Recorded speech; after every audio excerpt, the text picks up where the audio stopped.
शेर का बच्चा पैदा होने के 15 दिन तक आंखें नहीं खोल पाता। 4 हफ्ते की उम्र के बाद वो भागना शुरू होता है और 3 महीने की उम्र को पहुंचने तक वो शिकार करना सीखता है। लेकिन अभी भी वो अपनी माँ पर डिपेंड कर रहा होता है और उसे शेरों के झुंड का हिस्सा ही समझा जाता है। मगर फिर वो वक्त आता है कि जब उस झुंड से उसे निकलने का हुक्म दे दिया जाता है। बिल्कुल उसी तरह जिस तरह यूरोपियन सोसाइटी में 18 बरस का होने पर पेरेंट्स अपने बच्चों को खुद कमाने और खाने का बोलकर इंडिपेंडेंट कर देते हैं, मगर शेर बूढ़े और कमजोर शेरों को भी अपने झुंड से निकाल देते हैं। और इस शेर के साथ भी कुछ ऐसा ही हुआ। लेकिन ये कर क्या रहा है? क्या अपनी कब्र खोद रहा है? तो चलिए वॉइस डेली की इस स्पेशल एपिसोड में आपको बताते हैं कि किसी शेर को जब झुंड से निकाल दिया जाता है तो वो क्या करता है।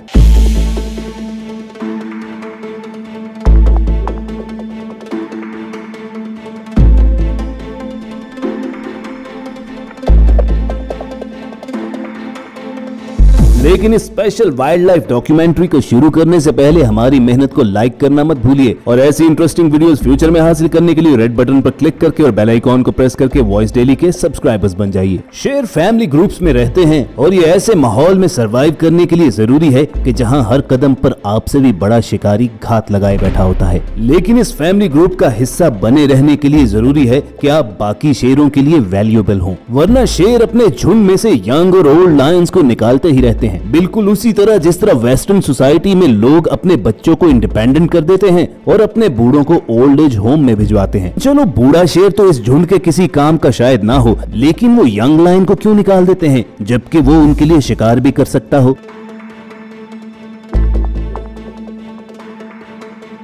तो हम इंसानों को जो असल में जुल्म लगता है वो इन शेरों का असूल है। यूँ समझ लीजिए कि यंग लायंस की ट्रेनिंग का हिस्सा, जहां पर उन्हें इस वाइल्ड वर्ल्ड में खुद ही सरवाइव करना होता है, तभी जाकर तो वो जंगल का बादशाह बनता है।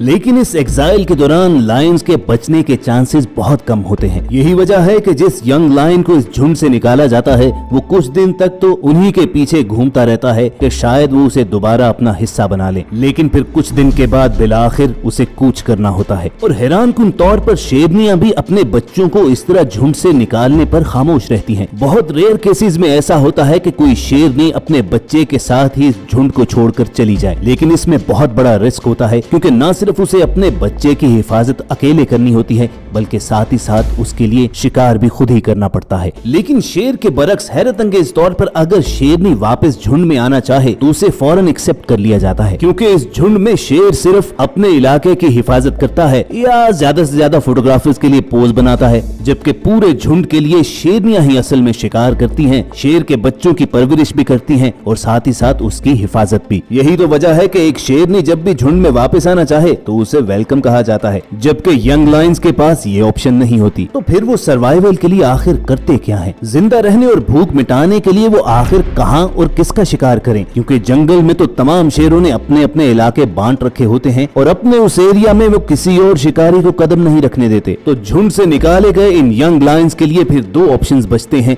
या तो वहां से बहुत दूर चले जाएं या बाकी शेरों का शिकार किया हुआ बचा खुचा खाएं। लेकिन यहाँ पर प्रॉब्लम ये आती है कि उस बचे खुचे को खाने के लिए भी हाइनाज मौजूद होते हैं और कम उम्र या कमजोर शेर के सामने तो वो गीदड़ भी शेर हो जाते हैं और उसे उस खाने को हाथ तक लगाने नहीं देते। तो फिर फर्ज कीजिए कि अगर उस शेर को जंगल में कोई हिरन या जंगली भैंसा नजर आता है तो क्या उसका मसला हल हो गया? हरगिज नहीं, क्योंकि शेर बहुत कम अकेले शिकार करते हैं। वो हमेशा ग्रुप्स की सूरत में अचानक अपने शिकार पर अटैक करते हैं। उनकी फिजिक इस तरह बिल्ट होती है कि वो ज्यादा देर तक अपने शिकार के पीछे भाग भी नहीं सकते और अगर शिकार जंगली भैंसे जैसा ताकतवर हो फिर तो वो कमजोर शेर को अपने सींगों पर उठाकर पटक देता है और इस सूरत में तो शिकारी खुद शिकार बन सकता है। फिर एक झुंड से निकला हुआ अकेला शेर आखिर जिंदा रहने के लिए क्या करे? हम इंसानों की तरह अपने किसी बुजुर्ग से मशवरा लेने से तो वो रहा और न ही आजकल के यंगस्टर्स की तरह उसके पास फैसिलिटी है कि वो हर प्रॉब्लम का सोल्यूशन गूगल करके देख ले। तो बस फिर वो शेर हंटिंग के इजीएस्ट लेवल से स्टार्ट करने का डिसीजन लेता है और वो है वॉट हॉग यानी जंगली सुअर का शिकार।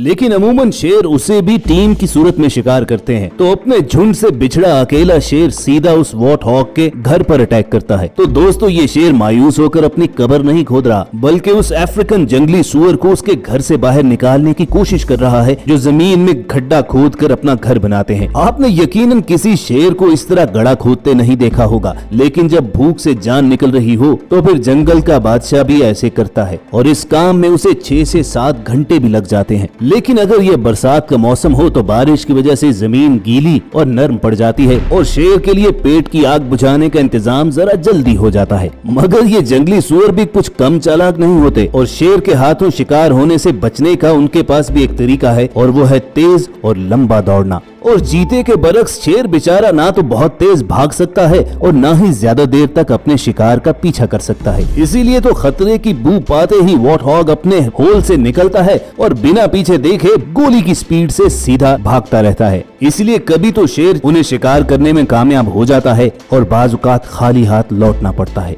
इसी रोज रोज की मुशक्कत से जान छुड़ाने के लिए फिर वो अपने झुंड में वापस घुसने की कोशिश करता है। और एक तख्त पर 2 बादशाह तो बैठ नहीं सकते, इसीलिए उस झुंड का हिस्सा बनने के लिए वो या तो मेल लाइन को मारकर भगा देता है या जान ही से मार डालता है। लेकिन क्या तन्हा और कई कई दिन के भूखे कमजोर शेर के लिए ये पॉसिबल है कि वो एक ऐसे लायन को मार भगाए जिसे उसकी शेरनियां रोजाना वाफर खुराक देकर स्ट्रॉन्ग बना रही हो? तो इस survival of the fittest war को जीतने के लिए यंग लायंस खुद को ट्रेन करते रहते हैं, जिसमें से एक मसल्स को स्ट्रॉन्ग करने के लिए पानी में चलना और छलांग लगाना है। और इससे भी ज्यादा हैरानकुन बात तो ये है कि बाज़ औक़ात अपने अपने झुंड से निकाले गए मुख्तलिफ शेर मिलकर एक ग्रुप बनाते हैं और फिर वो मिलकर उस लाइन प्राइड पर अटैक करते हैं जहां से उन्हें कभी निकाला गया था। ऐसी सूरत में उनके चांसेस बढ़ जाते हैं कि वो मेल लाइन को वहां से मार भगाएं और झुंड का दोबारा से हिस्सा बन जाएं। तो क्या उसके बाद फिर वो हंसी खुशी रहने लगते हैं? ऐसा हर देता है और अपनी यंग एज की तरह ओल्ड एज में भी फिर वो शेर दोबारा से अकेला हो जाता है। लेकिन अब बूढ़े शेर में इतनी हिम्मत और ताकत नहीं रहती कि वो किसी जानवर का शिकार कर सके